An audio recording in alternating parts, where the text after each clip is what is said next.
बिस्मिल्लाहिर्रहमानिर्रहीम। अस्सलाम वालेकुम नाज़रीन, आप यूट्यूब चैनल देख रहे हैं। मैं इमरान खान हूँ। सबसे पहले तो आप देखें वज़ीर दिफ़ा ने क्या कहा पाकिस्तान के। ख्वाजा आसिफ साहब ने जो स्टेटमेंट दिया है तो वो लंबा चौड़ा, लेकिन उसका एक हिस्सा मैं आपको बता देता हूँ। उन्होंने कहा कि कोई भी फ़ौजी बाउंड नहीं है कि वो गैर कानूनी अहकामात को माने अपने सीनियर्स के।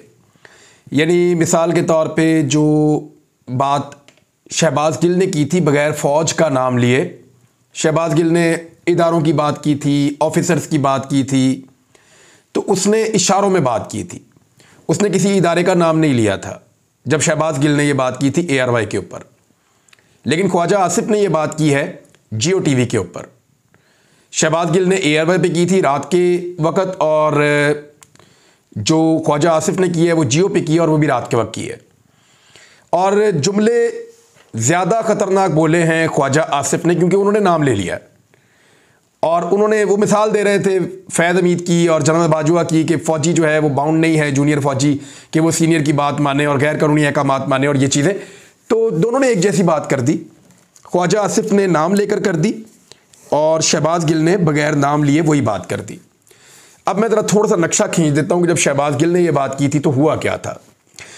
शहबाज गिल ने जिस वक्त ये बात की तो फौरी तौर पे मुकदमा दर्ज हुआ, कराची के अंदर भी कार्रवाई हुई, अम्माद यूसुफ को गिरफ़्तार किया गया, ARY को फौरी तौर पे बंद कर दिया गया, ARY का लाइसेंस जो है वो मनसूख कर दिया गया, मुअत्तल कर दिया गया। काशिफ अब्बासी जो है उनको लाहौर जाना पड़ा फौरी तौर पे उस रात निकल के।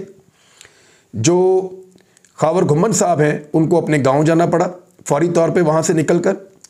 अरशद शरीफ साहब को इसी वाक़े के बाद पाकिस्तान छोड़कर दुबई जाना पड़ा फौरी तौर पे। हालात इतने ज़्यादा ख़राब कर दिए गए, ARY को बंद कर दिया गया, अम्माद यूसुफ गिरफ़्तार भी हो गए और ज़मीन तंग कर दी गई सारे के सारे लोगों के ऊपर।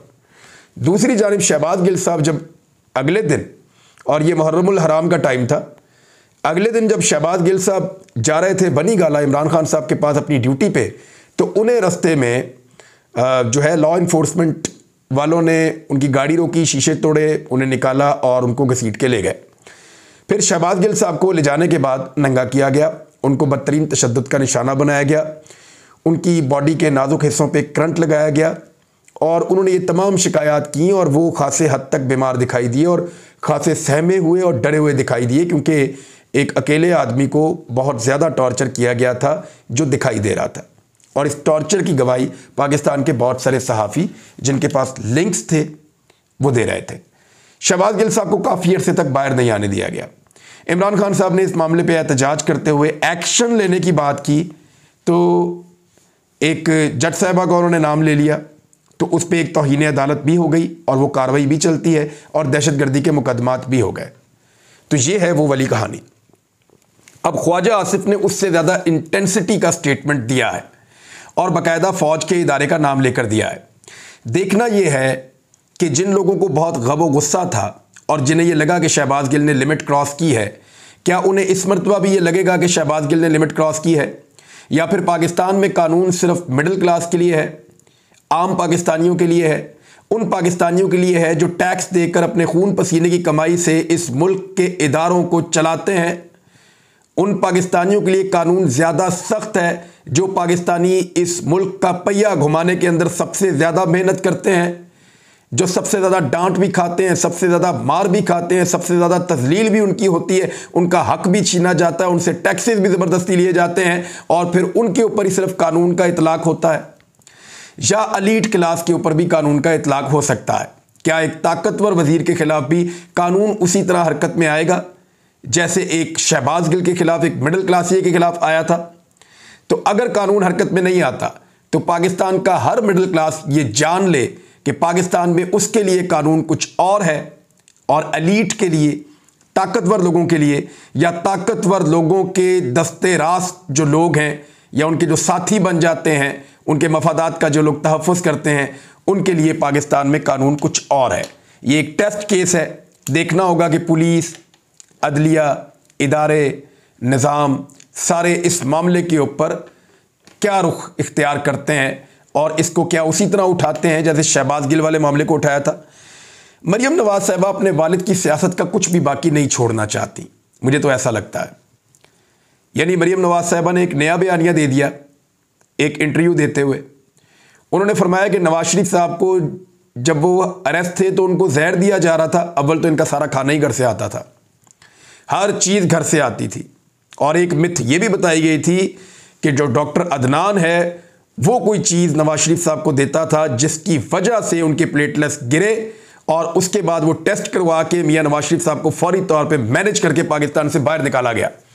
और इसके अंदर कुछ लोगों ने, कुछ बहुत ताकतवर लोगों ने सहूलतकारी भी की थी। एक तो मिथ ये भी है और ये उस वक्त से चल रही है। मरियम नवाज साहिबा ने एक नया कट्टा खोल दिया है। उन्होंने कहा कि उनके वालिद को जहर दिया गया था और इसमें इमरान खान मुलव्विस था और कभी ना कभी ये सच बाहर आ जाएगा। और क्योंकि जहर नवाज शरीफ को दिया गया था तो वो जब हालत उनकी गैर हो गई, उनके प्लेटलेट्स गिर गए, तो फिर उन्हें पाकिस्तान से बाहर भेजने के लिए खुद ही मजबूर हो गए। एक तरफ कहती हैं जहर दिया जा रहा था, मारना चाहते थे, फिर दूसरी तरफ कह रही हैं कि उनको बचाना चाहते थे, उनको पाकिस्तान से बाहर भेज दिया। ये कोई दो बातें अलग अलग समझ नहीं आ रही।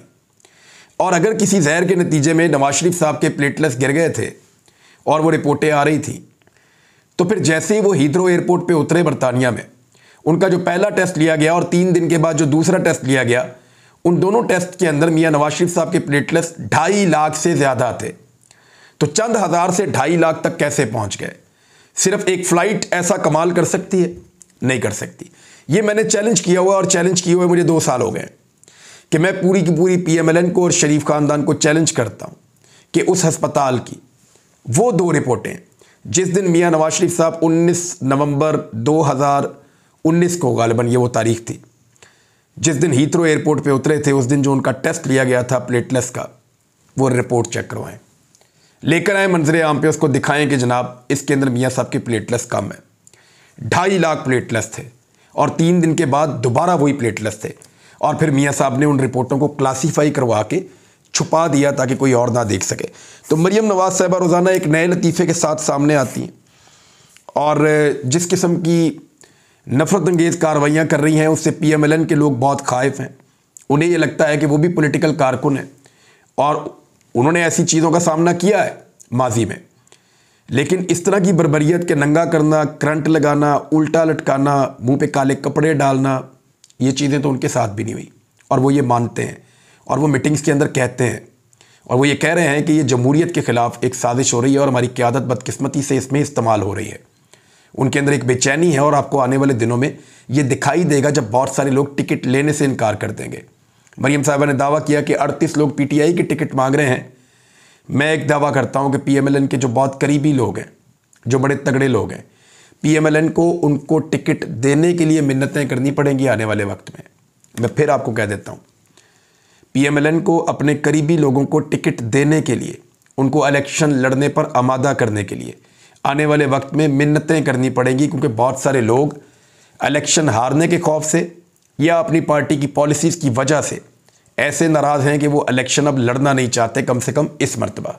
दूसरी जानिब पुलिस ने जो एक अजीबोगरीब किस्म का मामला घड़ लिया था कि जल्ले शाह जो है नौजवान कारकुन इमरान खान साहब का, जिसका कत्ल हुआ है, वो एक एक्सीडेंट में मारा गया, उसका पोल खुल गया है। पोल कैसे खुला है ये मेरे सामने पोस्टमार्टम रिपोर्ट पड़ी है, इसको ज़रा आप देख लें। इस पोस्टमार्टम रिपोर्ट के अंदर ये डॉक्टर्स ने दी है। हालांकि पंजाब गवर्नमेंट ने और पुलिस ने पूरा जोर लगाया था, लेकिन अब निज़ाम उस तरीके से उन लोगों के कंट्रोल में है नहीं जैसे कभी हुआ करता था। ये रिपोर्ट बता रही है कि इसके जिस्म पर तशद्दुद के 26 निशानात हैं। 26 जगह पे ऐसा तशद्दुद किया गया कि उसके वाज़े निशानात इसके जिस्म पर मौजूद हैं। यानी दाएं पाँव पे, बाएं पाँव पे, दाईं रान पे, बाईं रान पे, फिर उसके बाद कूलों पे, उसके बाद कलाइयों के ऊपर टॉर्चर, हाथों के ऊपर टॉर्चर, पेट पे टॉर्चर, कोनियों के ऊपर, दोनों कोनियों के ऊपर टॉर्चर, दोनों शोल्डर्स के ऊपर शदीद टॉर्चर, और चेहरे के ऊपर 7 निशानात हैं बड़े जख्मों के। अब ये किस तरह का एक्सीडेंट था? कुछ चीज़ें साबित हो गई हैं। एक ये कि जो जियो ने प्रोपेगेंडा किया और हामिद मीर ने एक प्रोपेगेंडा शुरू में किया और ये कहा कि इमरान खान ने जो वीडियो अपलोड की है उनको डिलीट करनी चाहिए, क्योंकि इमरान खान ने जो वीडियो अपलोड की वो वीडियो है उस दिन की जिस दिन लाहौर के अंदर जेल भरो तहरीक थी। अब उससे भाग रहे हैं अपने मौक़िफ़ से। मैंने वो सुबह ही लिख दिया था कि इन सबको दौड़ना पड़ जाएगा, लेकिन ये इस खबर की माफ़ी नहीं मांगेंगे क्योंकि इस वक्त सहूलतकार उनके साथ हैं, ताकतवर हल्के इस वक्त जियो के साथ हैं, तो इसलिए वो माफ़ी नहीं मांगेंगे। जियो से मुझे याद है कि ख्वाजा आसिफ के खिलाफ क्या वो एक्शन होगा, और क्या जियो के साथ भी वही सारा कुछ होगा जो एयरवाई के साथ हुआ था? तो जवाब है कि क्योंकि जियो इस वक्त एस्टेब्लिशमेंट की तरफ से खेल रहा है, इसलिए जियो क्योंकि एस्टेब्लिशमेंट का चहीता एक चैनल बना हुआ है और पॉलिश भी है उनके पास, तो ऐसी सूरत हाल में जियो के ऊपर किसी किस्म का बैन मुझे नहीं लगता कि लगेगा और उनको इसके नताइज का, कॉन्सिक्वेंसेस का सामना करना पड़ेगा। अब आ जाए इस बात के ऊपर कि ये शख्स पहले गिरफ्तार हुआ। गिरफ्तार होने का पूरा सबूत अब मिल चुका है। इसका प्रोपेगेंडा किया गया कि ये पुरानी वीडियो है, लेकिन वो साबित हो गया कि वो वीडियो उसी दिन की है, 4:20 की है। जिसने वीडियो बनाई वो बंदा भी सामने आ गया। जो साथ में गिरफ्तार हुए थे वो बंदे भी सामने आ गए। उन्होंने कहा जी कि हमने पहले गिरफ्तारी ही नहीं दी थी, हम गिरफ्तार इसी दिन जमान पार्क से हुए हैं। जिले शाह सही सलामत हालत के अंदर गाड़ी में मौजूद था। उस पर कैसे टॉर्चर किया गया, इसके लिए मैंने कुछ थोड़ी सी इन्वेस्टिगेशन की है और लोगों से बातचीत की है। जिले शाह का थोड़ा सा, मैंने आपको पहले बताया कि वो ज़हनी तौर पे थोड़ा सा मफलूज था, यानी सीधा आदमी था, मलंग आदमी था जिसको आप कहते हैं, और वो एक फिल्म के कैरेक्टर में रहता था। उसने अपनी पूरी ज़िंदगी उस फिल्म के कैरेक्टर के साथ गुजार दी थी। वो जब चलता था तो थोड़ा सा फैल के चलता था। वो जब किसी को देखता था तो थोड़ा सा हीरो की तरह घूर कर देखता था।